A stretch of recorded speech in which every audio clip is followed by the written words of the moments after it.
शिवपुराणात शिवलिंगाच्या पूजेचे विशेष महत्त्व सांगितले आहे। जर शिवलिंगाची पूजा नियमित केली गेली तर महादेव खूप लवकर प्रसन्न होतात आणि भक्तांच्या सर्व मनोकामना पूर्ण करतात। भगवान शिव इतके निष्पाप आहेत की भक्तांनी त्यांना खऱ्या मनाने हाक मारली तर त्यांच्या मनोकामना नक्कीच पूर्ण करतात, म्हणून त्यांना भोले बाबा असं देखील म्हटलं जातं। अशा या महादेवाची पूजा करायला आपण अत्यंत घाबरत असतो, कारण की ते जेवढे भोले आहेत तेवढेच ते जास्त रागीट देखील आहेत।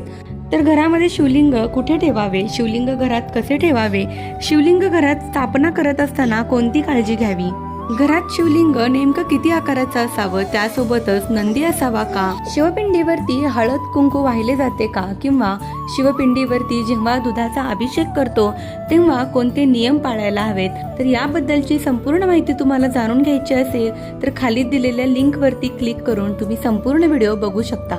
धन्यवाद। श्री स्वामी समर्थ।